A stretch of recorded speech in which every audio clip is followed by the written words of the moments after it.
العاصمة الإسماعيلية مكناس عرفت في العشر سنوات الأخيرة تطور كبير شمل العديد من المجالات وخلق واحد الرواج تجاري، لكن ليلها ماشي بحال نهارها.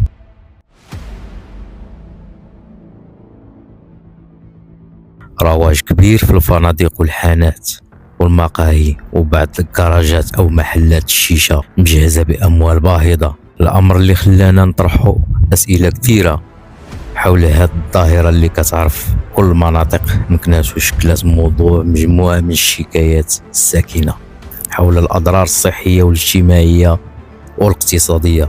لكن اللي ما واضحش في هذا الموضوع هو شكون الجهة اللي مخول لها القانون ترخص المقاهي الشيشة، بحيث بعد بحث معمق توصلنا أن مجلس جماعة مكناس ما كيرخصش لهذه الفضاءات باستعمال الشيشة، وبالرغم من كونها كتشتغل بصفة دائمة بدون حسيب ولا رقيب وكتبقى مفتوحة في وجه الشباب والقصيرين. هذه الفضاءات للأسف الشديد كتواجد قرب ثانويات ومعاهد عليا، سواء في منطقة حمرية أو مرجان. كراجات كتعرف مجموعة من الممارسات لا أخلاقية، الدعارة أو بيع المخدرات أو استهلاكها واستغلال القاصرات وتهريب المعسل، وهادشي كامل كيعرفوا العادي والبادي في مكناس وما كيزيد غير ينتشر. وبالرغم من المجهودات الملموسة اللي كتقوم بها السلطات المحلية والأمنية عبر حملات موسمية، إلا أن السؤال مطروح: فين هو دور الشرطة الإدارية؟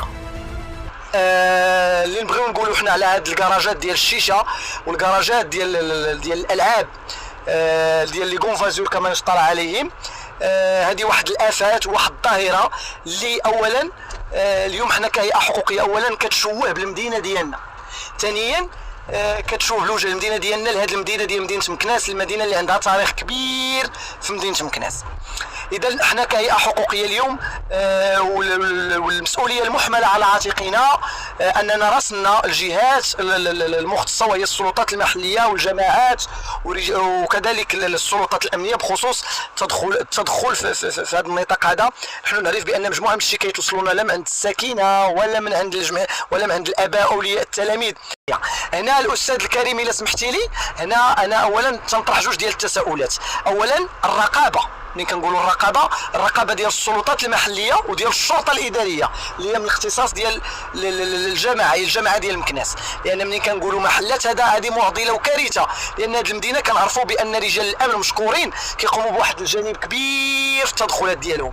منين تنجيو تنشوفوا بان واحد المحل او كراج غير قانوني كيستقبل القاصرين والقاصرات والموسيقات المرتفعه الصاخبه اللي كتشتكي من الساكنه في عده شكايات اوكار هادو كيبقاو حتى الرابعه صباحا، الخامسه صباحا، السادسه صباحا.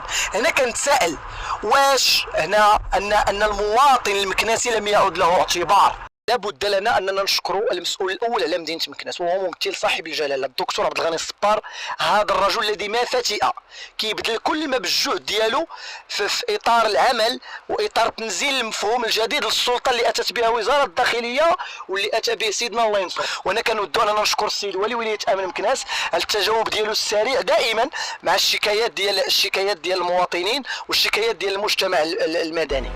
سبق لحزب العداله والتنميه أن تقدم مقترح قانون لتقنين المقاهي الشيشة والاستفادة من المداخيل بفرض ضرائب، بحيث هذه المحلات كتشتغل فيها عدد كبير من اليد العاملة وكتعتبر من بين الفضاءات السياحية وكتشكل مداخلها المالية وكذلك الخمور والتدخين نسبة 21% من الميزانية الدولة، أي كيقارب 25 مليار درهم. مداخل كبيرة وواقع ملموس كيعيشوا المكناسيين، كيلزم على المسؤولين في البرلمان والحكومة جرأة سياسية كبيرة تقنن استهلاك الشيشة وتوفير دفاتر تحملات بالمجالس المنتخبة كتلجم على أصحاب هاد المقاهي باش تراعي الظروف الصحية والاقتصادية